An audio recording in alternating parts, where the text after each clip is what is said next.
رانی کار میں بیٹھی مسکرا رہی تھی۔ اس نے سب کچھ پانے کا ارادہ کر لیا تھا۔ اس نے یہ طے کر لیا تھا کہ وہ کسی کی بھی پرواہ نہیں کرے گی، کسی سے کوئی مشورہ نہیں لے گی، اپنی زندگی کا فیصلہ وہ خود کرے گی، اپنی زندگی کی مالکن ہے، وہ اس میں کسی کی مداخلت پسند نہیں کرے گی، خواہ وہ اس کی فیملی ہی کیوں نہ ہو۔ جو خواب وہ دیکھتی تھی اس کی تعبیر سامنے تھی، وہ اسے پانے کا مصمم ارادہ کر چکی تھی۔ رانی اپنے کمرے میں آئی تو اچانک اس کی نظر اپنے بند کیے ہوئے موبائل پر پڑی۔ اس نے فوراً موبائل آن کیا اور ابھی 1 منٹ بھی نہ گزرا تھا کہ فہد کا فون آ گیا۔ ہیلو رانی، میں نے تمہیں کہا تھا کہ آج میری سالگرہ ہے اور تم ہو کہ اپنا موبائل فون رات سے بند کیا ہوا ہے۔ اب تم جلدی کرو اور مجھے ملو، ہم ایک ساتھ کیک کاٹ رہے ہیں۔ فہد ایک ہی سانس میں بولا، فہد میں نے رات بھی کہا تھا کہ میں نہیں آ سکتی ہوں۔ رانی نے کہا، کیوں؟ وہ تقریباً چیخا، میں ساری رات ایک پل کے لیے بھی نہیں سویا ہوں، میں تجھے فون کرتا رہا ہوں، ہر بار اس امید سے کہ اس بار تمہارا فون کھلا ہوگا۔ میں کہیں اور ہوں، یہی نہیں بلکہ آئندہ آنے والی سالگرہ بھی تم اکیلے منانا۔ کہاں ہو مجھے بتاؤ، میں آ رہا ہوں، فہد نے جلدی سے کہا۔ اور دیکھو ایسی کوئی بات مت کرو، میں تمہارے بغیر زندگی نہیں گزار سکتا، تمہیں یہاں آنے کی کوئی ضرورت نہیں ہے، اور ایک بات یاد رکھو، میں تمہیں پسند نہیں کرتی ہوں، بھاڑ میں جاؤ تم۔ کیا کہا تم نے؟ تم مجھے پسند نہیں کرتی ہو؟ اور وہ جو ہماری ملاقات ہوئی تھی تم نے میرے ساتھ دوستی کی تھی اور… وہ یکدم بولا، وہ جھوٹ تھا۔ رانی نے کہا، وہ جھوٹ نہیں تھا، تم اسے جھوٹ مت کہو ورنہ… وہ چیخا، ورنہ کیا ہوگا؟ مجھے مار دو گے؟ رانی نے متانت سے کہا، اگر تم میری نہ ہوئی تو میں تجھے کسی کا بھی نہیں ہونے دوں گا۔ فہد کسی پاگل شخص کی طرح بولا جو کسی جنون میں مبتلا ہو۔ بکواس بند کرو، رانی نے کہا اور فون بند کر دیا۔ اسی اثنا میں رانی کی ماں کا فون آ گیا۔ وہ بڑی دیر سے بات کرنے کی کوشش کر رہی تھی۔ فون ملتے ہی اس نے پوچھا، رانی خیریت تو ہے؟ رات سے تمہارا فون بند تھا۔ ہاں مجھے یاد ہی نہیں رہا تھا۔ اس کے بعد خیر خیریت کی باتیں ہوئیں۔ رانی نے بتایا کہ وہ اس جگہ آ کر بہت خوش ہے، اسے یہ جگہ اتنی پسند آئی ہے کہ وہ اس جگہ ابھی اور بھی رہنا چاہتی ہے۔ اس کے بعد رانی نے اظہر خان اور اس کی بیوی ماریہ کی بھی بہت تعریف کی۔ اس کی باتیں سن کر اس کی ماں مطمئن ہو گئی تھی۔ فہد بار بار فون کر رہا تھا، جب بھی اس کی بیل ہوتی رانی فون کاٹ دیتی تھی۔ 5 منٹ نہیں گزرتے تھے کہ اس کی بیل ہونے لگتی تھی۔ اظہر خان بھی حویلی میں آ گیا تھا۔ اس نے رمشا کے بارے میں بتایا کہ وہ ٹھیک ہے اور 1-2 دن میں حویلی آ جائے گی۔ رانی کے دل سے رمشا یکدم محو سی ہو گئی تھی، اسے اس کا اتنا خیال نہیں رہتا تھا۔ رانی کا فون جب بار بار بجنے لگا تو اس وقت اظہر خان اس کے پاس تھا۔ اس نے پوچھا، کون ہے؟ تم بات کیوں نہیں کر لیتی ہو؟ رانی کو فہد پر غصہ آنے لگا تھا۔ اس نے کہا، اب آئے گا تو آپ بات کر لیجیے گا۔ کچھ دیر بعد پھر فہد کا فون آ گیا۔ اظہر خان نے فون کان سے لگا کر کہا، ہیلو، رانی کو فون دو۔ فہد نے سپاٹ لہجے میں کہا، کون ہو تم؟ اظہر خان نے پوچھا، تم رانی کو فون دو۔ فہد ایک ایک لفظ چبا کر بولا، اس کے لہجے میں غصہ بھی تھا، اس کی سانس بھی پھولی ہوئی تھی۔ اظہر خان ایسا لہجہ سننے کا عادی نہیں تھا۔ اس نے کہا، رانی تم سے بات نہیں کرے گی۔ تم کون ہو مجھے یہ کہنے والے؟ بات کراؤ میری رانی سے۔ وہ دہاڑا۔ فہد پاگل ہو رہا تھا، اس کی آواز موبائل سے رانی کے کانوں تک سنائی دی تھی۔ اظہر خان نے فون بند کر دیا۔ وہ اس وقت رانی کے سامنے کچھ نہیں کہہ سکتا تھا۔ اظہر خان نے رانی سے پوچھا، کون ہے یہ؟ رانی نے اس کے بارے میں بتا کر اپنا موبائل آن کیا، اس کی تصویر نکالی اور اظہر خان کے سامنے کر دی۔ اظہر خان نے وہ تصویر غور سے دیکھی اور موبائل بند کر کے رانی کو دے دیا۔ اظہر خان نے پوچھا، تم نے کیا فیصلہ کیا ہے؟ کس بارے میں؟ رانی نے سوالیہ نگاہوں سے اس کی طرف دیکھا۔ اس حویلی کی مالکن بننے کے بارے میں۔ اظہر خان نے کہا، فیصلہ آپ نے کرنا ہے، میں نے بتا دیا ہے کہ مجھے کسی کی شراکت پسند نہیں ہے۔ رانی نے کہا اور اٹھ کر اپنے کمرے کی طرف جانے لگی اور پھر رک گئی۔ اس نے موبائل فون اس کے پاس رکھ دیا اور بولی، سنا ہے کہ پاگل کو اگر زنجیروں کے ساتھ نہ باندھا جائے تو اس کا پاگل پن نقصان بھی پہنچا سکتا ہے۔ یہ کہہ کر رانی وہاں سے چلی گئی اور اظہر خان نے اسے جاتے ہوئے معنی خیز انداز میں دیکھا۔ ٹھیک اس وقت مرزا فاضلی آ گیا۔ اظہر خان نے اسے اپنے پاس ہی بٹھا لیا تھا۔ وہ کچھ دیر تک فہد کی تصویر دیکھتا رہا۔ موبائل فون پر بار بار بیل ہونے لگی تھی۔ فہد کال کر رہا تھا۔ مرزا فاضلی نے پوچھا، کون ہے؟ پاگل کتا ہے، اظہر خان نے موبائل کی طرف دیکھتے ہوئے کہا۔ گولی مار دوں؟ مرزا فاضلی نے پوچھا۔ حکم تو مل چکا ہے، اظہر خان نے مسکرا کر مرزا فاضلی کی طرف دیکھ کر معنی خیز انداز میں کہا۔ کوئی بات ہوئی؟ مرزا فاضلی نے پوچھا۔ بہت باتیں ہوئی ہیں مرزا فاضلی، پکا ہوا پھل میری جھولی میں گر گیا ہے، اظہر خان نے مسکرا کر کہا۔ موبائل فون پر پھر بیل ہونے لگی تھی۔ اب کیا حکم ہے؟ مرزا فاضلی نے پوچھا۔ اسے کسی کی شراکت پسند نہیں ہے، اظہر خان نے کہا۔ پھر میں اس کی خواہش کا احترام کروں گا۔ نورنگ سائیں بھی کہتے ہیں کہ رانی نہیں تو کچھ نہیں، رانی ہے تو سب کچھ ہے۔ اظہر خان نے نگاہیں موبائل فون کی اسکرین پر مرکوز کی تھی جس پر فہد کا نمبر آ رہا تھا اور بیل ہو رہی تھی۔ پھر وہ بولا، 2 کا کام تمام کرنا پڑے گا اور ایسا کرنے میں حرج ہی کیا ہے؟ وہ یہ کہہ کر مسکرایا۔ اس کی مسکراہٹ میں صفاقی تھی۔ مرزا فاضلی نے اظہر خان کے پاس ہوتے ہوئے پوچھا، میں آپ کی بات سمجھ نہیں سکا ہوں۔ تو میری بات سمجھ نہیں بلکہ سوچ کے کیا کرنا چاہیے، کوئی راستہ تلاش کر، کوئی طریقہ مجھے بتا۔ اظہر خان نے اس کی طرف دیکھا۔ میرا تو کام ہی سوچنا ہے اور آپ کی خدمت کرنا ہے، مرزا فاضلی نے کہا اور مسکرایا۔ اس کا لہجہ خوش آمدی تھا۔ میں نے ماریا سے اس لیے شادی کی کہ وہ خوبصورت تھی، ایک بہت بڑے باپ کی بیٹی تھی۔ رانی سے شادی مجھے اس لیے کرنی ہے کہ وہ قسمت کی دیوی ہے، میرے سائیں نورنگ کا حکم ہے، اور پھر یہ کہ وہ ماریا سے بھی کہیں زیادہ خوبصورت اور حسین ہے۔ رانی مجھ سے شادی کے لیے تیار ہے، اس حویلی میں رہنے کے لیے خوش ہے، لیکن ماریا کی شراکت اسے پسند نہیں ہے۔ اگر اسے پسند نہیں ہے تو پھر مجھے بھی پسند نہیں ہے، اظہر خان نے کہا۔ ایک بار پھر موبائل فون کی گھنٹی بجنے لگی۔ اس نے موبائل اسکرین کی طرف دیکھا۔ فہد کا نام تھا۔ آپ اس موبائل کو بند کیوں نہیں کر دیتے؟ مرزا فاضلی نے موبائل کی طرف دیکھتے ہوئے کہا۔ میں اس کے جنون کا امتحان لے رہا ہوں، اظہر خان نے کہا۔ کون ہے؟ رانی کا جنونی عاشق ہے، اظہر خان نے بتایا۔ یعنی کہ رانی نے اپنا ماضی آپ کے سامنے رکھ دیا ہے؟ دل کی صاف ہے، مرزا فاضلی مسکرایا۔ صرف یہ اسے چاہتا ہے، وہ نہیں۔ اسے تو میں ایسا سبق سکھاؤں گا کہ بیچارہ تاریخ کا حصہ بن کر رہ جائے گا، اظہر خان نے کہا۔ فی الحال تم یہ سوچو اور مجھے بتاؤ کہ ماریا کو کیسے رستے سے ہٹائیں۔ سانپ بھی مر جائے اور لاٹھی بھی بچ جائے، تم نے یہ نہیں سوچنا کہ وہ میری بیوی ہے، یہ سوچ کر کوئی بھی حل نکالنا ہے کہ اسے ہٹانا ہے اور بس ہٹانا ہے۔ آپ فکر نہ کریں، میں ایسا راستہ تلاش کروں گا کہ آپ کے ہاتھ بھی صاف رہیں گے اور سب کچھ آپ کی مرضی کے مطابق ہو جائے گا، مرزا فاضلی نے کہا اور ہنسا۔ اس کا دل بھی شفاف اور سخت تھا۔ فہد کا اضطراب دو چند ہو گیا تھا۔ اس کی سمجھ میں نہیں آ رہا تھا کہ رانی اس کے ساتھ ایسا کیوں کر رہی ہے، اس کا رویہ ایک دم بدل کیسے گیا ہے، دوستی کی طرف بڑھا ہوا قدم نفرت میں کیوں تبدیل ہو گیا ہے؟ کیا وہ واقعی اس شہر میں نہیں ہے یا اس نے اس سے نہ ملنے کے لیے ایسا کہا ہے؟ ایسے کئی سوالات کا انبار تھا جو رفتہ رفتہ بڑھتا ہی جا رہا تھا۔ وہ اپنے گھر سے باہر نکلا اور رانی کے گھر کی طرف چل پڑا۔ چلتے ہوئے وہ بار بار رانی کا نمبر بھی ملا رہا تھا۔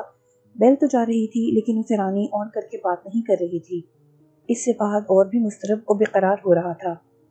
فہد ابھی اس کی گلی میں قدم رکھنے ہی والا تھا کہ جانے کب جگر نے اسے دیکھا اور کس وقت اس کے پیچھے اپنے قدم بڑھا لیے تھے کہ اچانک اس نے فہد کے کندھے پر اپنا ہاتھ رکھ کر اسے روک لیا۔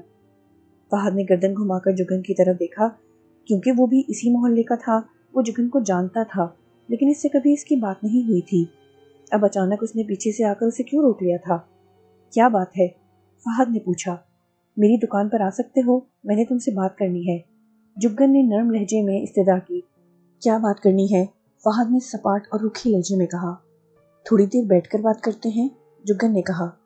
یہ بازار میں میری دکان ہے، بس 10 منٹ کی بات ہوگی، جو بات کرنی ہے یہاں کر لو، مجھے تمہاری دکان پر نہیں جانا ہے، فہد نے کہا اور یہ انتظار کرنے لگا کہ وہ جو بات کرنا چاہتا ہے وہ کرے۔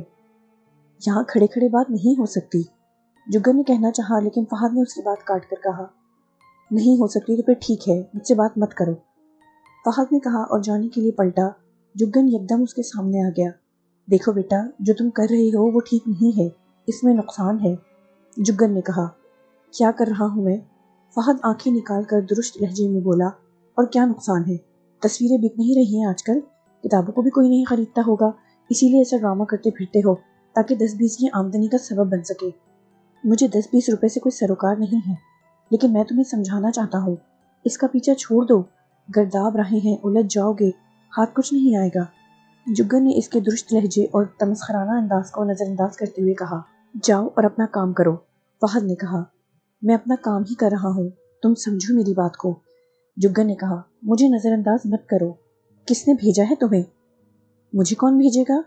ہٹو میرے راستے سے، فہد نے کہا اور اسے ایک طرف ہٹا کر رانی کے گھر کی طرف چل پڑا۔ جگن گرتے گرتے بچا تھا، اس نے سوچا کہ وہ پھر اسے روکے، لیکن اس نے اپنا ارادہ بدل دیا۔ وہ اپنی دکان کی طرف چل پڑا۔ اس نے سوچا کہ وہ اس طرح سے گلی میں اس سے بات کرنے کی بجائے جیسے ہی وہ اس کی دکان کے سامنے سے گزرے گا اسے روکنے کی کوشش کرے گا اور سمجھائے گا کہ وہ رانی کا خیال اپنے دل سے نکال دے۔ جگن اپنی دکان پر جا کر بیٹھ گیا۔ اس نے کسی کام کو ہاتھ نہ لگایا تھا، وہ اس کے انتظار میں بیٹھ گیا تھا۔ فہد نے رانی کے گھر کے سامنے جا کر دائیں بائیں ٹہلنا شروع کر دیا تھا۔ اس کا دل چاہتا تھا کہ وہ کسی بھی نتیجے کی پرواہ کیے بغیر دروازے پر دستک دے دے۔ کبھی اس کا دل چاہتا کہ وہ اپنی ماں کو لے کر اس گھر میں آ جائے۔ وہ سوچتا رہا کہ اچانک رانی کا فون آ گیا۔ فہد نے رانی کا نام اپنے موبائل کی اسکرین پر دیکھا اور چونک پڑا۔ اس نے فوراً فون کو کان سے لگا کر کہا، ہاں بولو رانی۔ فہد تم کہاں ہو اس وقت؟ رانی کی نرم آواز ابھری۔ فہد نے بتانا چاہا کہ وہ اس کے گھر کے سامنے ہے۔ اس نے دانستہ کہا، میں اپنے گھر سے باہر ہوں، لیکن تم کہاں ہو؟ آئی ایم سوری فہد، میں اس وقت پریشان تھی اور تمہیں جانے کیا کیا کہہ دیا۔ کل تم مجھ سے مل سکتے ہو؟ رانی کی آواز آئی۔ اس کی آواز میں ندامت تھی۔ کل کیوں؟ آج کیوں نہیں مل سکتی؟ فہد نے بے چین ہو کر کہا، کل دن کو اسی ریسٹورنٹ کے باہر۔ تم اندر نہ بیٹھنا، باہر کھڑے رہنا، ہم وہاں سے کہیں اور جائیں گے اور باتیں کریں گے۔ رانی نے کہا، تم آج مجھ سے ملو، فہد نے زور دے کر کہا۔ آج نہیں، کل دن 10 بجے، اوکے؟ رانی نے کہا اور فہد نے مسکرا کر کہا، ٹھیک ہے۔ پھر رانی نے بہانے سے فون بند کر دیا۔ فہد اس سے بات کر کے سرشار ہو گیا تھا۔ اس نے فضا میں مکہ لہرایا اور واپس جانے کے لیے چل پڑا۔ جو ہی وہ جگن کی دکان کے سامنے سے گزرا، جگن نے اسے مخاطب کیا، بیٹا بات سنو۔ لیکن فہد اپنی ہی دھن میں اس کی بات سنے بغیر اپنے گھر کی طرف چلا گیا۔ وہ بہت خوش تھا۔ جگن اسے دیکھتا ہی رہ گیا۔ فہد نہیں جانتا تھا رانی نے اسے فون کیوں کیا تھا۔ فہد کو فون اظہر خان نے کرایا تھا۔ جب رانی اسے فون کر رہی تھی تو اس وقت اظہر خان پاس ہی کھڑا تھا اور رانی نے وہی کہا تھا جو اظہر خان نے اسے کہنے کی ہدایت کی تھی۔ کل دن کو اس کے تینوں دوست جو اس وقت شہر میں اپنے کام سے چلے گئے تھے، ان کی واپسی تھی۔ فہد کی تصویر ان کے موبائل میں منتقل ہو چکی تھی۔ مرزا فاضلی بہت تیز آدمی تھا۔ ماریا کو مارنے کا منصوبہ اس نے تیار کر لیا تھا۔ وہ تو اظہر خان کے حکم کا غلام تھا۔ اظہر خان کا جو حکم ہوتا تھا، اس کے آگے وہ یہ نہیں سوچتا تھا کہ سامنے کون ہے۔ اسے اظہر خان کے حکم کی تعمیل کرنی ہوتی تھی۔ اس لیے وہ منصوبہ بناتے ہوئے یہ بھول گیا تھا کہ ماریا اس کی مالکن ہے۔ ابھی اپنا منصوبہ لے کر مرزا فاضلی حویلی میں اظہر خان کے پاس پہنچا ہی تھا کہ انہیں مراد احمد کے آنے کی اطلاع مل گئی۔ اظہر خان نے متحیر نگاہوں سے مرزا فاضلی کی طرف دیکھا اور پوچھا، یہ کیوں آ گیا ہے؟ رانی کو لینے کے لیے نہ آ گیا ہو؟ مرزا فاضلی نے اپنا خیال ظاہر کیا اور اظہر خان کی طرف دیکھا۔ اظہر خان نے سوچا اور پھر کہا، دیکھ لیتے ہیں، اسے اندر لے کر آؤ۔ مرزا فاضلی اٹھا اور حویلی سے باہر نکل گیا۔ سامنے مراد احمد اپنی بیوی کلثوم کے ساتھ کھڑا مسکرا رہا تھا۔ دونوں اپنی کار میں آئے تھے۔ مرزا فاضلی نے دونوں کا خندہ پیشانی سے استقبال کیا اور بڑی عزت اور احترام سے انہیں اس کمرے میں لے گیا جو مہمانوں کے لیے تھا۔ اپنے لب و لہجے سے وہ لگتا ہی نہیں تھا کہ ایک سخت دل انسان ہے۔ انتہائی شیریں لہجے میں مرزا فاضلی اس کے ساتھ پیش آ رہا تھا۔ کچھ دیر بعد ہی اظہر خان اپنی بیوی ماریا کے ساتھ کمرے میں آ گیا۔ وہ سب گرم جوشی سے ایک دوسرے سے ملے۔ رانی ہمارے گھر سے کیا گئی ہے؟ ہمارے گھر کی تو رونق ہی چلی گئی ہے۔ گھر خالی خالی لگنے لگا ہے، کلثوم نے مسکرا کر کہا۔ بہت اداس ہو گئی تھی رانی کی ماں۔ میں نے کہا گاؤں کون سا دور ہے، ابھی چلتے ہیں۔ مراد احمد نے کہا، چلیں، آپ اس بہانے آ تو گئے۔ اظہر خان کی ہدایت کے مطابق رانی کو اس کے ماں باپ کی آمد کی اطلاع مرزا فاضلی نے ملازم کے ذریعے سے کچھ وقت گزرنے پر دی تھی۔ رانی کمرے میں آئی تو ان سے لپٹ گئی۔ اس کے بعد باتوں اور کھانے پینے میں ہنسی اور مسکراہٹیں بکھرتی رہیں۔ وقت گزرا تو مراد احمد اور کلثوم نے جانے کی اجازت لینے سے پہلے رانی سے کہا، چلو رانی، تم بھی تیار ہو جاؤ، چلتے ہیں۔ کلثوم نے کہا۔ اظہر خان اپنی جگہ چپ بیٹھا رہا۔ رانی نے سنا تو اس نے ماریا کی جانب دیکھا اور پھر بولی، امی، ابھی میں اور چند دن رہنا چاہتی ہوں۔ چند دن کے بعد آ جانا بیٹا۔ مراد احمد نے کہا، تمہارے بغیر گھر بڑا سونا ہے، سب بھائی بھی اداس دکھائی دے رہے ہیں۔ مجھے یہ ماحول اچھا لگ رہا ہے، رانی نے کہا۔ میرا یہاں دل لگ گیا ہے۔ تمہاری پڑھائی کا حرج ہو رہا ہے؟ کلثوم نے کہا۔ تمہاری دوست بھی کالج سے تمہارا پوچھنے کے لیے آئی تھی۔ مجھے ابھی 1 ہفتہ اور رہنا ہے، اس کے بعد میں آؤں گی، رانی نے 2 ٹوک کہہ دیا۔ اظہر خان دل ہی دل میں خوش ہو رہا تھا کہ رانی اس کی گرفت میں ہے۔ وہ اس ریاست کو چھوڑ کر نہیں جانا چاہتی۔ رانی دراصل، کلثوم نے کہتے ہوئے ایک نظر اظہر خان اور پھر ماریا کی طرف دیکھا اور بولی، ہم نے تمہارے رشتے کی جہاں بات شروع کی تھی وہاں ہم نے ہاں کر دی ہے، لیکن میں نے تو انکار کر دیا تھا۔ رانی نے یکدم اپنی ماں کی طرف دیکھا اور متانت سے کہا، انکار سے کیا ہوتا ہے، شادی تو تمہیں کرنی ہے۔ کلثوم نے کہا، لیکن امی۔ رانی کہتے کہتے رک گئی۔ اظہر خان چپ تھا۔ وہ سننا اور جاننا چاہتا تھا کہ رانی کس حد تک اپنے فیصلے پر قائم ہے۔ لیکن کیا؟ کلثوم نے پوچھا۔ لیکن یہ کہ میں شادی اپنی پسند سے کروں گی، رانی نے سوچا اور پھر کہہ دیا۔ اس کی بات سن کر اظہر خان ہولے سے مسکرایا۔ مراد احمد اور کلثوم کو ایسی توقع نہیں تھی کہ رانی ایسی بات کہہ دے گی۔ دونوں کے چہروں پر حیرت عیاں ہوئی اور مراد احمد نے رانی کی طرف دیکھ کر متانت سے کہا، میرا خیال ہے کہ ہمیں یہ بات گھر جا کر کرنی چاہیے۔ چلو رانی، ہم ابھی گھر چل رہے ہیں۔ یہ بھی تو گھر ہے، آپ کا گھر۔ اگر آپ ہمارے سامنے بات نہیں کرنا چاہتے تو ہم باہر چلے جاتے ہیں۔ اظہر خان نے زبان کھولی۔ نہیں نہیں، ایسی بات نہیں ہے، مراد احمد نے کہہ کر پھیکی سی مسکراہٹ عیاں کی جو جلدی اس کے چہرے سے معدوم ہو گئی۔ وہ لڑکا ڈاکٹر ہے، خوبصورت ہے اور اچھی فیملی سے تعلق رکھتا ہے۔ کلثوم نے اظہر خان کی طرف دیکھتے ہوئے کہا، اس سے اچھا لڑکا اور فیملی کیا ہوگی؟ لیکن مجھے وہاں شادی نہیں کرنی ہے، رانی نے پھر کہا۔ ٹھیک ہے، اس پر بھی سوچ لیتے ہیں، تم ہمارے ساتھ چلو، مراد احمد نے مصالحتی رویہ برقرار رکھتے ہوئے کہا۔ وہ نہیں چاہتا تھا کہ کوئی ایسی تلخ بات غصے میں ہو جائے جو کسی کو بھی پسند نہ آئے۔ میں 7-8 دن کے بعد آ جاؤں گی، رانی نے کہا اور منہ دوسری طرف کر لیا۔ کلثوم اور مراد احمد نے ایک دوسرے کی طرف دیکھا۔ وہ سوچ رہے تھے کہ اب وہ کیا کریں۔ دونوں کو تشویش ہونے لگی تھی۔ ماریا بولی، اگر اجازت ہو تو ایک بات کہوں؟ ہاں کیوں نہیں، کلثوم نے اس کی جانب دیکھ کر کہا۔ آپ رانی کو ہفتہ 10 دن میرے پاس رہنے دیں، میں اسے سمجھانے کی کوشش کروں گی، اور اگر میں ایسا نہ کر سکی تو پھر رانی مجھے تو کچھ سمجھا ہی دے گی، آخر میں اس کی بڑی بہن ہوں، پھر میں خود آپ سے بات کروں گی۔ ماریا نے جو کہا تھا وہ بات کلثوم اور مراد احمد کی سمجھ میں آ گئی تھی۔ وہ جانتے تھے کہ گھر میں رانی کسی بھی اپنی بھابھی کے ساتھ دوستانہ رویہ نہیں رکھتی ہے۔ ماریا کے ساتھ اگر اچھی دوستی ہو گئی ہے تو یقیناً وہ اپنے دل کی بات اس سے کہہ دے گی اور پھر اس کی روشنی میں وہ فیصلہ کرنے میں آسانی محسوس کریں گے۔ اس طرح بات کو طول دینا مناسب نہیں ہوگا، جو بات ہوگی وہ سامنے آ جائے گی۔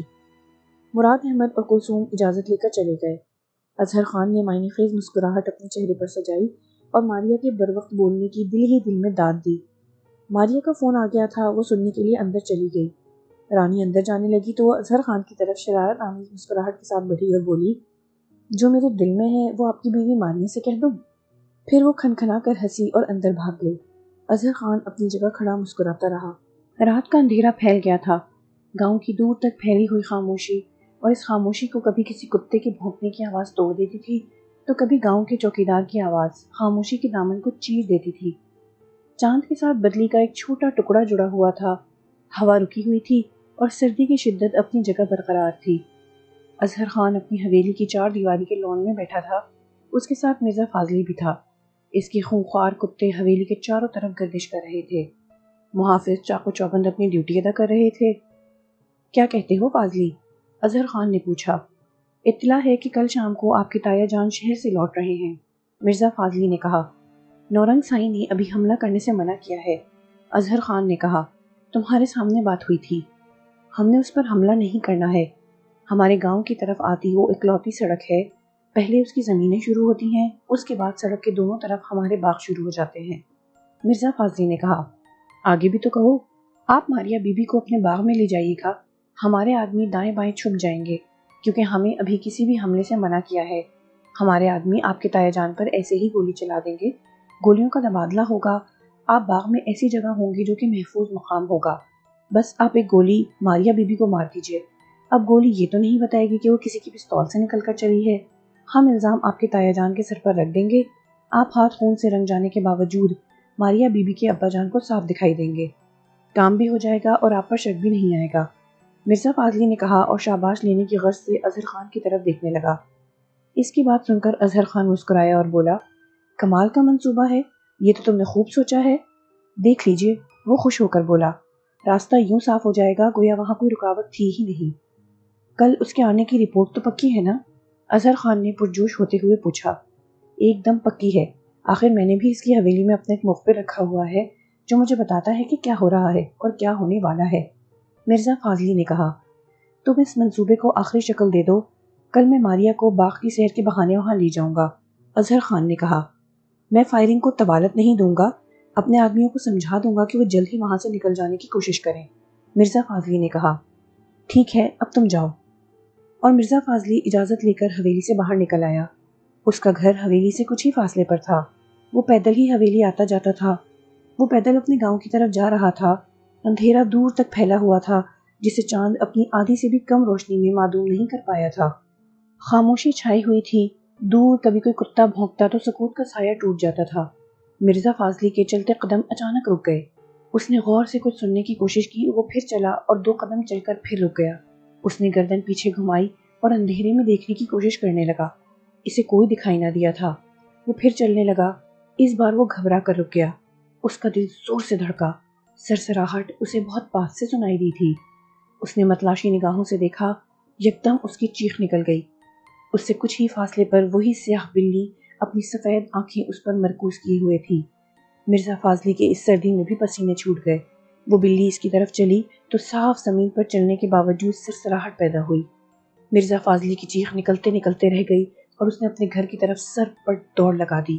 دوڑتے ہوئے اسے لگ رہا تھا جیسے اس کے پیچھے کوئی سوکھے پتوں کو کچلتا ہوا دوڑ رہا ہو۔ وہ بھاگتا جا رہا تھا۔ سرسراہٹ اس کے تعاقب میں تھی۔ گھر کا کچھ ہی فاصلہ رہ گیا تھا۔ اس نے بلند آواز دینی شروع کر دی تھی، نواز، نواز، دروازہ کھولو، نواز، دروازہ کھولو۔ نواز اس کا بیٹا تھا۔ گہرے سکوت میں مرزا فاضلی کی آواز دور تک سنائی دی تھی۔ اس کے گھر والے ہی نہیں، ہمسائے بھی اس کی خوفزدہ آواز سن کر چونک پڑے تھے۔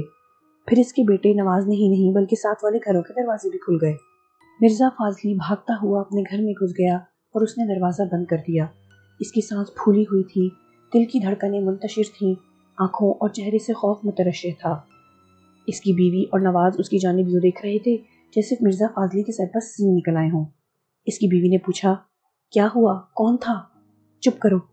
مرزا فاضلی نے اپنے ہونٹوں پر انگلی رکھ کر اسے چپ رہنے کی تاکید کی اور غور سے کچھ سننے لگا۔ اس کی سماعت سے کوئی سرسراہٹ نہیں ٹکرا رہی تھی، بالکل خاموشی تھی۔ یکدم اس کے منہ سے ڈر کر چیخ نکل گئی۔ کسی نے دروازے کو زور سے پیٹا تھا۔ رک جاؤ، دروازہ مت کھولنا۔ مرزا فاضلی نے اپنے بیٹے اور بیوی کا ہاتھ پکڑ کر کہا۔ تینوں دروازے کی طرف دیکھ رہے تھے۔ ایک بار پھر دروازہ پیٹا گیا اور ساتھ ہی اس کے ہمسائے ریاض کی آواز سنائی دی، دروازہ کھولو مرزا، کیا بات ہے؟ نواز نے آگے جا کر دروازہ کھول دیا۔ ریاض اکیلا نہیں تھا، اس کے ساتھ ہمسایوں کے 4-5 اور بھی جوان تھے۔ ان کے ہاتھوں میں رائفلیں تھیں۔ کیا بات ہے؟ کون تھا؟ دشمن تھے کیا؟ ریاض نے پوچھا۔ وہ سب اظہر خان کی زمینوں پر کام کرتے تھے۔ مرزا فاضلی نے سب کی طرف دیکھا اور سوچنے لگا کہ وہ ان کو کیا جواب دے۔ پھر وہ بولا، مجھے لگا کوئی آدمی میرا پیچھا کر رہا ہے اور مجھے مارنا چاہتا ہے۔ مظہر خان کا آدمی ہوگا، ریاض نے کہا۔ شاید ہو، لیکن کچھ کرنے کی ضرورت نہیں۔ ابھی تم لوگ جاؤ، میں اظہر خان سے صبح بات کروں گا۔ مرزا فاضلی کا خوف دور ہو گیا تھا۔ وہ سب چلے گئے۔ مرزا فاضلی نے دروازہ اچھی طرح سے بند کیا، گھر کی ایک ایک کھڑکی دیکھی اور پھر کسی سرسراہٹ کو سننے کی کوشش کی۔ اس کی بیوی اور بیٹا اس کی طرف دیکھے جا رہے تھے۔ کالی بلی اپنی سفید آنکھیں دائیں بائیں گھماتی ہوئی مرزا فاضلی کے گھر کے دروازے سے ہٹ گئی۔ وہ اسی کچی سڑک پر جا رہی تھی۔ رات کے اندھیرے اور گہرے سکوت میں اس کے چلنے کی سرسراہٹ واضح سنائی دی جا سکتی تھی۔ کالی بلی اظہر خان کی حویلی کے باہر پہنچ کر رک گئی۔ اس نے دائیں سے بائیں دیکھا اور پھر ایک جست لگا کر دیوار پر چڑھ گئی۔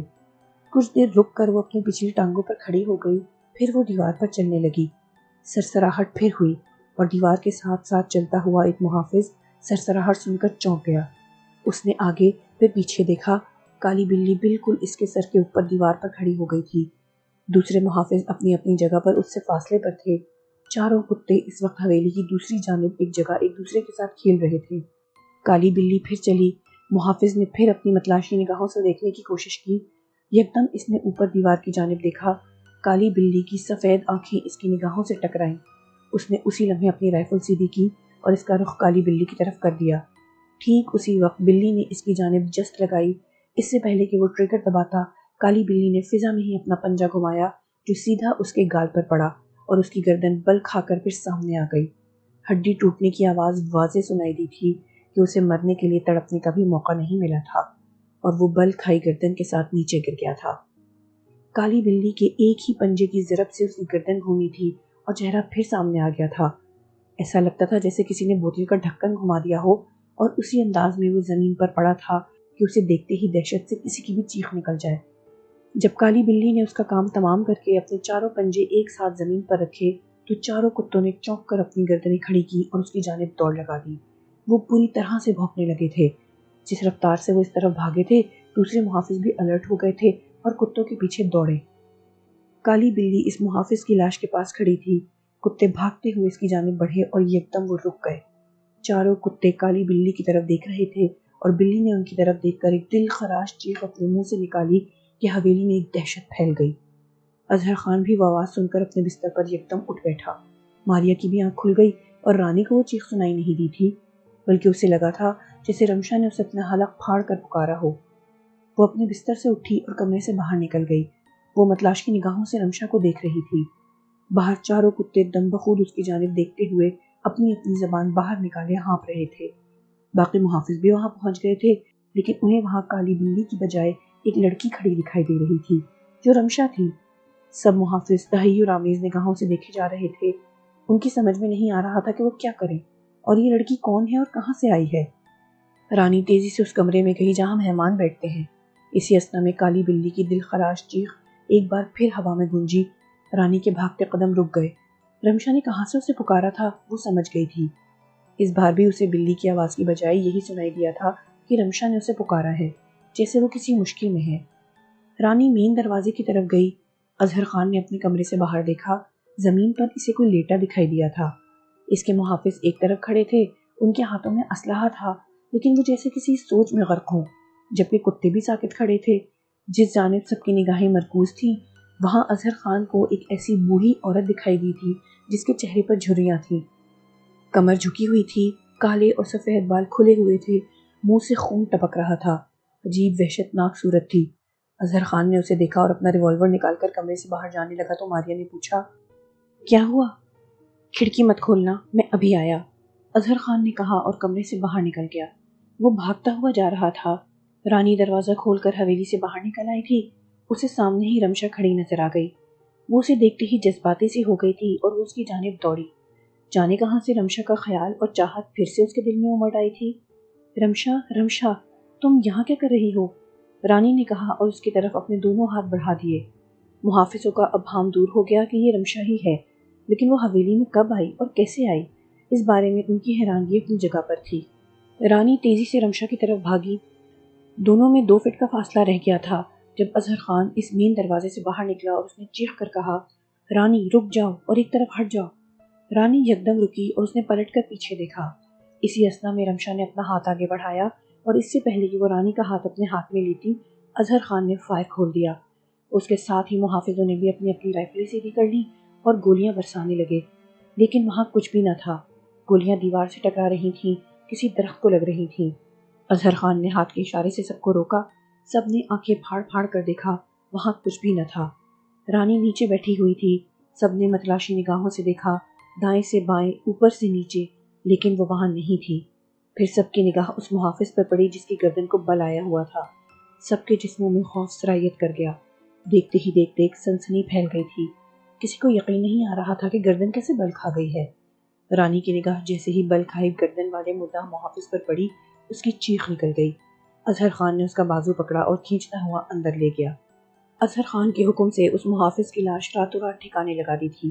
فائرنگ کی آواز سن کر گاؤں والے حویلی کی طرف بھاگے تھے، جنہیں یہ کہہ کر مطمئن کر دیا تھا کہ کچھ اسلحہ بردار نقاب پوش دکھائی دیے تھے اور ہوائی فائرنگ کی گئی تھی۔ سب اپنے اپنے گھروں کو لوٹ گئے تھے۔ رانی کی طبیعت ٹھیک نہیں تھی، وہ گھبرائی ہوئی اور خوفزدہ تھی۔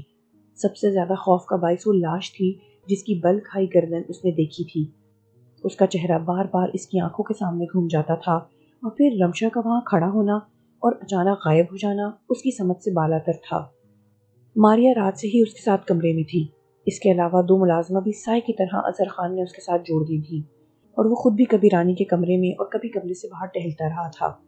دن کے اجالے کے ساتھ ہی اظہر خان کے آدمی نورنگ سائیں کو حویلی میں لے آئے تھے۔ ڈراؤنی صورت کے ساتھ نورنگ پوری حویلی کو اپنی سرخ اور بڑی گڑھے نما آنکھوں سے یوں دیکھ رہا تھا جیسے اسے کسی چیز کی تلاش ہو۔ اس وقت اظہر خان اور مرزا فاضلی اس کے ساتھ تھے۔ نورنگ کے ساتھ آئے ہوئے 2 آدمی بھی موجود تھے۔ میں نے کہا تھا کہ اس کے ساتھ کچھ اور طاقتیں بھی مل گئی ہیں جو اس کی مدد کر رہی ہیں۔ وہ اب رمشا، کسی بوڑھی عورت، کالی بلی اور اپنی اصل صورت میں کسی بھی وقت ڈل سکتی ہے۔ ان صورتوں کے علاوہ وہ کسی اور روپ میں نہیں آ سکتی۔ نورنگ نے تشویش آمیز لہجے میں کہا، لیکن اس کی پہچان وہی ہے، وہ ان میں سے کسی بھی روپ میں ہوگی۔ اس کے چلنے سے سرسراہٹ ضرور ہوگی، اس کے قدموں میں سرسراہٹ ہے۔ یہی خبردار ہونے کا ایک طریقہ ہے، یہی اس کی پہچان ہے۔ اس سے ہماری جان چھڑائیں سائیں، اظہر نے کہا۔ ہم کوشش کر رہے ہیں، لیکن ہماری کوشش کامیاب نہیں ہو رہی ہے۔ اگر وہ سرکش ہے تو ہم بھی ضدی ہیں، اسے قابو کر کے رہیں گے۔ نورنگ نے اپنے دانت پیسے تو پیلے دانت عیاں ہو گئے۔ وہ رانی کو رمشا کی شکل میں دکھائی دی تھی۔ اظہر خان نے کہا، کیونکہ اسے رانی نے یہی بتایا تھا۔ وہ رانی کو مار دینا چاہتی ہے، بہت جلد۔ رانی مرے گی تو اس کے روپ میں آ جائے گی، اور پھر تم ہو یا کوئی اور، جانے وہ کیا کیا کر گزرے۔ اس لیے رانی کو بچانا ضروری ہے، اس کی حفاظت لازمی ہے۔ وہ اس کے حسن کی دیوانی ہے، ویسا حسن چاہتی ہے، اس لیے وہ اس سے جلتی تھی۔ نورنگ نے مزید بتایا۔ اب ہم کیا کریں؟ اظہر خان نے پوچھا۔ تم رات کو اپنی حویلی کے مین دروازے کے باہر ایک الاؤ جلا کر رکھا کرو۔ وہ آگ جب تک جلتی رہے گی وہ حویلی کے اندر نہیں جا سکے گی۔ آگ بجھانے کی کوشش ہوگی، اسے جلائے رکھنا۔ نورنگ نے کہا، اس کا کوئی جلدی حل نکالیں، رات میں بھی اس کا شکار ہوتے ہوتے رہ گیا ہوں۔ مرزا فاضلی نے مریل سی آواز میں کہا، تجھے صرف اس نے ڈرایا تھا، اس کا اصل شکار رانی ہے، اور پھر اظہر۔ رانی سلامت ہے تو اظہر خان محفوظ ہے، رانی گئی تو اظہر خان کا لقمہ بننے میں دیر نہیں لگے گی۔ نورنگ نے اوپر چھت کی طرف دیکھتے ہوئے کہا۔ اس بات کو سن کر اظہر خان کی نگاہیں نورنگ کے چہرے پر جم گئی تھیں۔ نورنگ یہ بات اس سے مخفی رکھنا چاہتا تھا، لیکن پھر اس نے اس خیال سے بتا دی تاکہ رانی کی حفاظت میں کسی قسم کی کوئی کوتاہی نہ ہو۔ اس کا مطلب تو یہ ہے کہ رانی کی میں اپنی جان سے بھی بڑھ کر حفاظت کروں؟ اظہر خان نے کہا۔ ہاں، نورنگ نے کہا، اور پھر دائیں بائیں اور کبھی چھت کی طرف دیکھنے لگا، جیسے کوئی چیز پھدک رہی ہو اور اس کی نگاہ اسی طرف چلی جاتی ہو جس طرف وہ چیز گئی ہو۔ مرزا فاضلی نے بھی کچھ دیکھنے کی کوشش کی۔ جیسے جیسے نورنگ کی گردن گھوم رہی تھی اس نے بھی اسی انداز میں گھمائی، لیکن اسے کچھ بھی دکھائی نہ دیا تھا۔ یکدم نورنگ نے اپنا ہاتھ یوں بڑھا کر اپنی مٹھی بند کر لی جیسے کوئی اڑتی ہوئی مکھی کو پکڑ کر ایسا کر لے۔ مرزا فاضلی کی نگاہیں اب اس مٹھی پر مرکوز ہو گئی تھیں۔ اظہر خان بھی دیکھ رہا تھا۔ نورنگ اپنی وحشت ناک ہنسی ہنسا، اس کا چہرہ اور بھی بھیانک ہو گیا تھا۔ وہ بولا، میں بادشاہ ہوں اپنے علم میں، مجھ سے کوئی جیت نہیں سکتا ہے۔ اس کے بعد اس نے اپنے ایک آدمی کو اشارے سے اپنے پاس بلایا اور مٹھی اس کی طرف بڑھا دی۔ اس آدمی نے اپنے دونوں ہاتھ اس طرح سے جوڑ کر ہتھیلیاں پھیلا کر آگے کر دیے جیسے وہ پانی پینے لگا ہو۔ نورنگ نے اپنی مٹھی اس کی کھلی ہتھیلیوں کے اوپر رکھی تو اس نے ہاتھ بند کر لیے، اور پھر جیسے ہی نورنگ نے مٹھی اٹھائی وہ اپنی بند مٹھی کے ساتھ اپنی جگہ پر چلا گیا۔ نورنگ نے کہا، اظہر خان، میرے ساتھ والی جگہ بک رہی ہے، 1.25 کروڑ مانگتا ہے۔ آپ حکم کریں سائیں جی، اظہر خان نے سعادت مندی سے کہا۔ وہ جگہ خریدنی ہے، نورنگ سائیں نے کہا۔ سمجھ لیجئے کہ وہ جگہ آپ کی ہو گئی، اظہر خان نے کشادہ دلی سے کہا۔ اس کی بات سن کر نورنگ مسکرایا اور بولا، تم میرا بہت خیال رکھتے ہو، اس لیے مجھے بھی تمہارا خیال کرنا پڑتا ہے۔ میرا علم آج رات سے شروع ہو رہا ہے، 3 راتوں کا علم ہے، پھر وہ سرکش میری مٹھی میں آ جائے گی۔ تمہیں، رانی کو یا میرے کسی خاص آدمی کو وہ کوئی نقصان نہیں پہنچا سکے گی۔ تم نے ویسا ہی کرنا ہے جیسا میں نے کہا ہے۔ 3 راتوں کے بعد سب کچھ ٹھیک ہو جائے گا، مجھے یقین ہے کہ آپ ٹھیک کر دیں گے، اظہر خان نے پر یقین لہجے میں کہا۔ اب میں چلتا ہوں، نورنگ نے کہا اور اٹھ کھڑا ہوا۔ اظہر خان اور مرزا فاضلی اسے باہر تک چھوڑنے کے لیے آئے۔ اپنی پجیروں میں بیٹھنے سے پہلے نورنگ نے کہا، رانی کی فکر نہیں کرنی، ابھی کچھ ہی دیر میں اس کے ذہن سے سب کچھ غائب ہو جائے گا اور رات والا واقعہ وہ بھول جائے گی۔ رات کے واقعے کی یادداشت والا وہ حصہ میرے قبضے میں ہے۔ بہت بہتر، اظہر خان نے کہا۔ تم شادی کرنے میں دیر کر رہے ہو، نورنگ نے اس کے کندھے پر ہاتھ رکھ کر کہا۔ ماریا کو ہٹانا ہے تو ہٹا دو، مار دو اسے، وہ تمہارے کس کام کی ہے؟ ایسا ہی ہوگا، اظہر خان نے فوراً اسباب میں سر ہلا دیا۔ نورنگ نے اس کے کندھے پر شاباش کے انداز میں ہاتھ مارا اور پھر پجیروں میں بیٹھ گیا۔ پجیروں اس کی حویلی سے باہر نکل گئی۔ نورنگ دل ہی دل میں مسکرا رہا تھا۔ وہ اپنے ایسے آدمیوں کا کام کرنے کے لیے شیطانی چکر چلاتا رہتا تھا جو اس کی ایک بات پر اپنا روپیہ پیسہ دینے کے لیے تیار ہو جاتے تھے۔ اس کی زبان سے نکلا ہوا لفظ پورا کرنے کے لیے وہ سر جھکا دیتے تھے۔ نورنگ خوش تھا کہ وہ اب اس جگہ کا بھی مالک بن جائے گا جس پر اس کی نظر تھی، اور اس نے اپنے شیطانی چکر سے جگہ کے مالک کو مائل کر لیا تھا کہ وہ اسے جگہ فروخت کر دے۔ پجیرو بڑی سڑک پر آ گئی تھی اور بڑی تیزی سے بھاگ رہی تھی۔ اپنی سرکش ساتھی کو پھر سے قابو کرنے کے لیے وہ آج رات کو عمل کرنے والا تھا۔ 3 راتوں کے اس عمل سے اس کی سرکشی ختم ہو جائے گی اور پھر سے وہ اس کے اختیار میں آ جائے گی۔ نورنگ نے پوری تیاری کر لی تھی۔ اسے قابو کرنے کے بعد وہ اسے ایسی سزا دینے کا بھی سوچے بیٹھا تھا کہ جو بہت بھیانک تھی۔ پجیرو تیزی سے جا رہی تھی۔ آگے ٹرک آ گیا تو ڈرائیور نے اسے اسی رفتار میں اوورٹیک کرنے کی کوشش کی۔ نہ جانے کہاں سے سامنے ایک بس ہوا کے ساتھ باتیں کرتی اس جانب بڑھی اور ایک زبردست دھماکہ ہوا۔ بس اور پجیرو میں تصادم ہو گیا تھا۔ پجیرو بس میں جیسے گھس گئی تھی۔ ڈرائیور اور اس کے ساتھ بیٹھا ہوا آدمی اسی وقت مر گئے تھے۔ نورنگ کے ساتھ بیٹھا آدمی گم تھا، جبکہ نورنگ کا جسم لہو میں نہا گیا تھا۔ کون سی ہڈی ٹوٹی تھی کہاں گہرا زخم آیا تھا کچھ پتہ نہ تھا۔ اس کی آدھی آنکھیں کھلی ہوئی تھیں اور جسم بے جان تھا۔ کچھ دیر پہلے اظہر خان کو یہ کہنے والا کہ وہ ایک طاقت ہے، سڑک کے ایک ایکسیڈنٹ میں خدا نے اس کی ہڈی پسلی توڑ کر اس سے حرکت کرنے کی بھی طاقت چھین لی تھی۔ بے شک ہر طاقت کا مالک اللہ ہے۔ نورنگ ہسپتال کے ایمرجنسی وارڈ کے ایک بیڈ پر چت لیٹا ہوا تھا۔ اس کے پورے جسم سے خون رس رہا تھا۔ اس کا چہرہ اور بھی سیاہ ہو گیا تھا، آنکھوں کے گڑھے اور بھی گہرے ہو گئے تھے۔ اس کے چاہنے والے بڑی تشویش سے وہاں موجود تھے۔ اظہر خان کو بھی اطلاع مل گئی تھی، وہ بھی مرزا فاضلی اور اپنے محافظوں کے ساتھ ہسپتال پہنچ گیا تھا۔ ڈاکٹر سے ابتدائی رپورٹ حاصل کر لی تھی۔ نورنگ کی دائیں ٹانگ، پسلیاں، بائیں بازو کی ہڈی ٹوٹ گئی تھی، جگہ جگہ گہرے زخم آئے تھے، پیٹ میں لوہے کا ایک ٹکڑا گھس گیا تھا، اور جو اگلی بار ڈاکٹر نے بتائی تھی وہ اس کے چاہنے والوں کے لیے انتہائی تشویشناک تھی۔ نورنگ کی ریڑھ کی ہڈی ٹوٹ گئی تھی، اس کا جسم بے جان ہو گیا تھا، وہ حرکت کرنے کی طاقت کھو گیا تھا، وہ دیکھ سکتا تھا، بولنے کی صلاحیت بھی جانے کہاں چلی گئی تھی، وہ زندہ لاش بن گیا تھا ایک مفلوج جسم کے ساتھ۔ اظہر خان اور مرزا فاضلی ایک طرف الگ تھلگ کھڑے تھے۔ اظہر خان سوچوں کے گرداب میں کھویا ہوا تھا۔ مرزا فاضلی نے تعصب سے کہا، بہت برا ہوا ہے۔ ہاں، اظہر خان چونکا۔ ڈاکٹر کہتے ہیں کہ یہ ایک لمبا علاج ہے، اور پھر مرزا فاضلی کہتے کہتے رک گیا۔ فاضلی؟ اظہر خان نے اس کی طرف دیکھ کر کہا۔ مرزا فاضلی نے پہلی بار ایسی گھبراہٹ اور خوف اظہر خان کے چہرے پر دیکھا تھا۔ جی حکم۔ وہ آج رات اسے قابو کرنے کے لیے اپنا علم شروع کرنے والے تھے۔ اظہر خان نے سوچتے ہوئے کہا، ہاں، یہی کہا تھا انہوں نے۔ اب وہ اپنا علم شروع نہیں کر سکیں گے، ہمارا تو سب کچھ یہی تھے، وہ اور بھی سرکش ہو جائے گی۔ اظہر خان کی تشویش اور بھی گہری ہو گئی تھی۔ اس کے ساتھ ہی مرزا فاضلی کا منہ سکڑ سا گیا تھا۔ اسے تو آزادی مل جائے گی۔ آپ ٹھیک کہہ رہے ہیں۔ کیا کریں؟ اظہر خان نے پوچھا۔ کیا ہو سکتا ہے؟ مرزا فاضلی کی سمجھ میں کچھ نہیں آ رہا تھا۔ اس کا تو اپنا دل دھڑک رہا تھا، اندیشے اس کے دماغ پر سانپ کی طرح رینگ رہے تھے۔ جب تک نورنگ سائیں ٹھیک نہیں ہو جاتے تب تک ہمیں ہی کچھ کرنا ہوگا، رانی کے ساتھ سایہ بن کر رہنا ہوگا، اس کے حملے بھی شدید ہو جائیں گے اور وہ کچھ بھی کر دے گی۔ اظہر خان نے کہا، اب آپ نے جو بھی کرنا ہے وہ فوراً کریں اور رانی کو اپنی دلہن بنا کر سائے کی طرح اس کے ساتھ چپک جائیں، مرزا فاضلی نے کہا۔ اظہر خان نے معنی خیز انداز میں اپنا سر ہلایا۔ نورنگ سائیں کے چاہنے والے، نورنگ سائیں جو چاہتا تھا، اس کی بات کو مان کر چلنے والے، اس کے مرید اور چیلے پریشان کھڑے تھے۔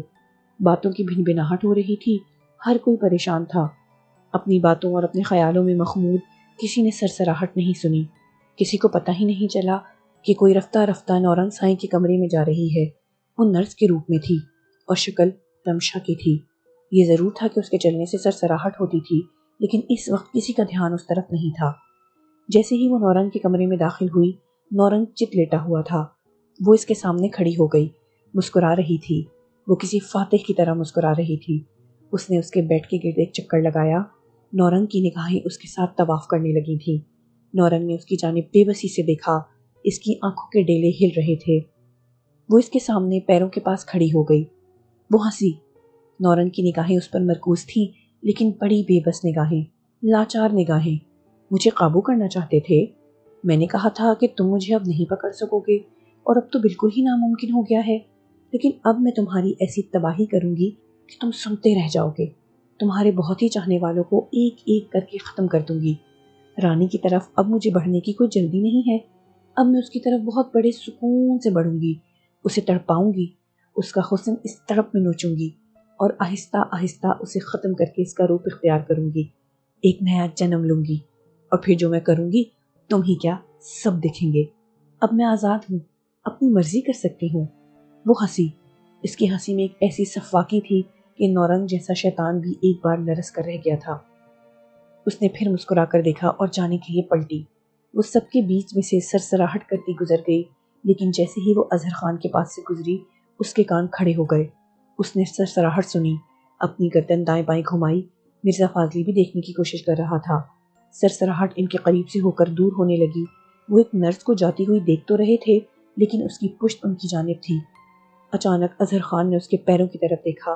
سرسراہٹ اس کے پیروں سے آ رہی تھی۔ وہ اس کی طرف بھاگا، لیکن وہ اچانک کہیں تحلیل ہو گئی۔ وہ دیکھتا ہی رہ گیا۔ اظہر خان نے مرزا فاضلی کو اشارہ کیا اور اپنی حویلی کی طرف جانے کے لیے گاڑی میں بیٹھے اور کار تیزی سے گھما دی۔ اظہر خان جلدی سے حویلی پہنچ جانا چاہتا تھا، اسے رانی کی فکر ہونے لگی تھی۔ وہ سوچ رہا تھا کہ اب وہ اس سرکش کا کیسے مقابلہ کرے گا۔ وہ اپنی گاڑی دوڑائے جا رہا تھا، کار کی رفتار بڑھتی جا رہی تھی۔ کار جیسے ہی حویلی کے احاطے میں داخل ہوئی، اظہر خان اپنی کار سے باہر نکلا اور بھاگنے کے انداز میں دروازے کی طرف بڑھا۔ سامنے ماریا تھی۔ اس نے اظہر خان کو اس عجلت میں دیکھا تو متحیر نگاہوں سے اس کی طرف دیکھا۔ کیا ہوا؟ رانی کہاں ہے؟ وہ کمرے میں ہے؟ وہ ٹھیک تو ہے؟ اظہر خان نے پوچھا۔ ہاں، میں ابھی اس کے پاس سے آ رہی ہوں، وہ ٹھیک ہے، اس کا خوف دور ہو چکا ہے، ماریا نے بتایا۔ میں دیکھتا ہوں، اظہر خان نے کہا اور اس کے کمرے کی طرف چلا گیا، جبکہ مرزا فاضلی اسی جگہ سر جھکائے کھڑا تھا۔ کمرے کا دروازہ جیسے ہی کھولا، رانی بیڈ پر نیم دراز تھی۔ اس نے فوراً دروازے کی طرف دیکھا اور اظہر خان کا چہرہ دیکھ کر ایک مسکراہٹ عیاں کی۔ جواب میں اظہر خان نے بھی مسکراہٹ اپنے لبوں پر بکھیر دی اور اس کے پاس جا کر پوچھا، کیسی ہو؟ ایک دم بھلی چنگی؟ رانی نے سر مار کر کہا، ہاں، شکل سے ہی لگ رہی ہو، اظہر خان نے کہا اور پھر اس کے ساتھ ہی بیٹھ گیا۔ رانی، میں بات واضح کر دینا چاہتا ہوں، میرے محسن نورنگ سائیں ہیں، ان کے پاس ایسی طاقتیں کہ جن کا کوئی مقابلہ نہیں کر سکتا ہے، ان کا حکم میرے لیے سب کچھ ہوتا ہے۔ تمہاری ملازمہ رمشا دراصل انسان نہیں تھی۔ تو کون تھی وہ؟ رانی نے چونک کر پوچھا۔ وہ کچھ بھی تھی لیکن انسان نہیں تھی، وہ انسان کے روپ میں تمہارے ساتھ تھی۔ اب وہ تمہیں اور مجھے نقصان پہنچانا چاہتی ہے، وہ روپ بدل کر آتی ہے۔ نورنگ سائیں ایک ایسے علم سے اسے قابو میں کرنے والے تھے کہ اچانک ان کا ایکسیڈنٹ ہو گیا اور وہ مفلوج جسم کے ساتھ ہسپتال پہنچ گئے ہیں، اظہر خان نے بتایا۔ رانی ششدر نگاہوں سے اس کی جانب دیکھ رہی تھی۔ اس انکشاف سے اس کی حیرت دو چند ہو گئی تھی، جسم میں ایک بار پھر سنسنی بھر گئی تھی۔ وہ ایک ایسی مخلوق کے ساتھ رہتی تھی جو انسان تھی ہی نہیں، اس نے سوچا، اور پھر ایک دم اسے وہ سریا یاد آ گیا جو اسے مروڑ کر اس نے رکھ دیا تھا اور پھر کہا تھا کہ اس نے ڈرانے کے لیے ہتھوڑے سے ایسا کیا ہے۔ رانی نے جھرجھری سی لی۔ اب کیا ہو گیا؟ پریشانی کی کوئی بات نہیں ہے، نورنگ سائیں جلد ٹھیک ہو جائیں گے، تب تک تمہیں احتیاط کرنی ہوگی۔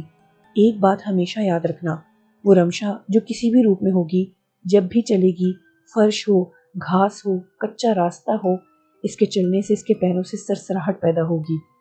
تب تم چوکنی ہو جانا، اظہر خان نے بتایا۔ اس بات کے منکشف ہوتے ہی رانی ایک بار پھر چونکی۔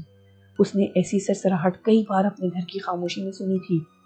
رات کو اچانک آنکھ کھل جانے پر اس کے کانوں میں وہ سرسراہٹ پڑتی تھی، لیکن اس نے ہمیشہ اسے اپنا وہم و قیاس ہی جانا تھا۔